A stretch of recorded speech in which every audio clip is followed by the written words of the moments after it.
एक छोटे से गांव में देव शर्मा के घर पुत्र जन्मा। उसी दिन घर में रहने वाली नकुली ने भी एक नेवले को जन्म दिया।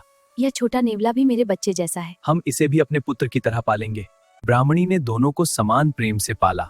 तुम दोनों मेरे लाल हो, साथ रहोगे तो हमेशा सुरक्षित रहोगे। धीरे धीरे दोनों का स्नेह बढ़ने लगा।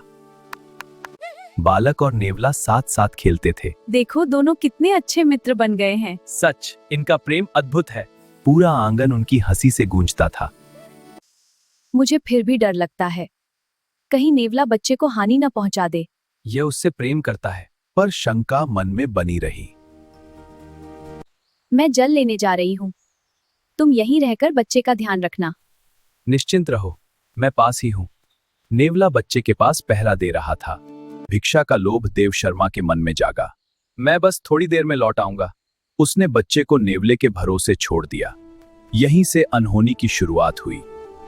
अब वृक्ष के नीचे केवल बालक और नेवला थे। नेवला पूरी सतर्कता से पहरा दे रहा था। तभी बिल से एक भयानक काला नाग बाहर निकला। उसकी नजर सीधे सोते हुए बालक पर थी। नेवले ने मित्र को संकट में देखा। वह तुरंत नाग के सामने खड़ा हो गया। उसकी आंखों में साहस चमक उठा। नेवला पूरी शक्ति से नाग पर टूट पड़ा। नाग भी फुफकारते हुए वार करने लगा। भयंकर संघर्ष शुरू हो गया।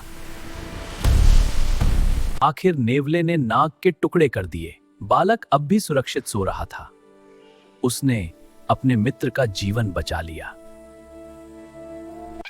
अपनी वीरता दिखाने नेवला ब्राह्मणी की ओर दौड़ा। अरे, इसके शरीर पर खून। पुरानी शंका फिर जाग उठी। हाय राम, इसने मेरे बच्चे को मार दिया। क्रोध ने उसके विवेक को ढक लिया। दुष्ट, तूने यह क्या किया? उसने बिना सोचे घड़ा उठा लिया। क्षण भर में घड़ा नेवले पर जा गिरा। वीर नेवला वहीं निढाल होकर गिर पड़ा। हाय मेरे बच्चे। मेरा पुत्र तो सुरक्षित है। पास ही काले नाग के टुकड़े पड़े थे। ओह, नेवले ने इसे बचाया था।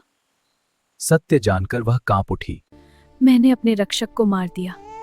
मेरी जलमाई अनर्थ कर दिया। पश्चाताप से उसका हृदय भर गया। यह सब कैसे हुआ? मेरी भूल से नेवला मर गया।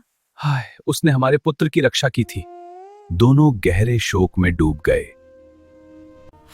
बिना सोचे किया गया कार्य पछतावा लाता है। हमें पहले सत्य जानना चाहिए था। अब यह भूल जीवन भर याद रहेगी। बिना विचारे जो करे सो पाछे पछताया।